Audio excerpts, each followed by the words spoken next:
Unsere Roboter halten sehr lange. Das ist ein Grundbedürfnis der Kunden. Die wollen eine hohe Qualität haben.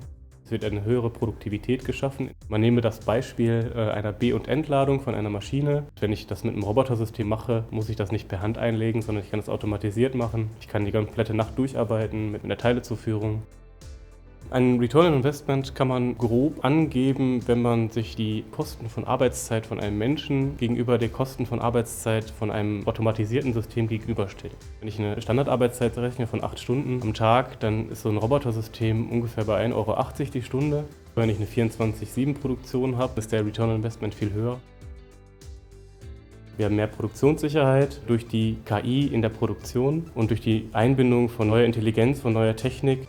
Die Implementierung davon in den Robotern ist halt dann besonders leicht. Das heißt, die Kunden brauchen eine niedrige Einstiegsschwelle und die gewährleisten wir mit einer vereinfachten Software. Ein mittelständisches Unternehmen möchte gerne in der Lage sein, Änderungen selber durchführen zu können. Und das geht insbesondere mit einer Drag-and-Drop-Software, die dann einfacher gestaltet ist, viel besser, als wenn ich mich neu einarbeiten muss in die Programmierung von Robotern. Starte ich die Software, bekomme ich eine Auswahl von den Greifern, die wir schon vorimplementiert haben. Mit so einer Art Wizard, der ist mit diesen Greiferherstellern oder Kameraherstellern schon vorimplementiert und ich kann Funktionen ganz einfach hinzufügen. Der Roboter fährt direkt in die richtige Position, dass ich einfach den Greifer installieren kann.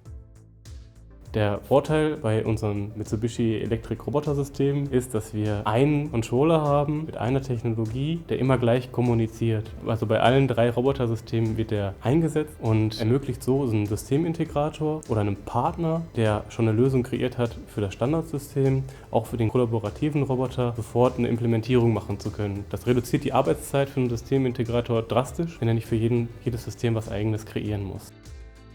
Die Entwicklung gibt es seit 1980, die Geburtsstunde der Automatisierungstechnik in der Robotik. Von Anfang an war Mitsubishi Electric dabei, hat unglaublich viel Erfahrung gesammelt. Das heißt, wenn ich neue Kundenanforderungen bekomme und ich spreche mit unserer Entwicklung und die haben so ähnliche Erfahrungen in der Vergangenheit gesammelt, da können wir ganz neue Ansätze präsentieren, die vielleicht gar nicht in der direkten Lösung drin waren.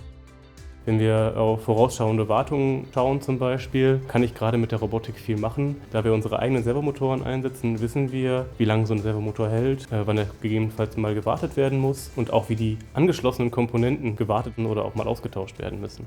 Mein Name ist Michael Finke, ich bin Produktmanager bei Mitsubishi Electric. Ja, meine Leidenschaft ist Robotik, das heißt, ich kann mich mit der Spielwiese der Automatisierung komplette Arbeitszeit beschäftigen.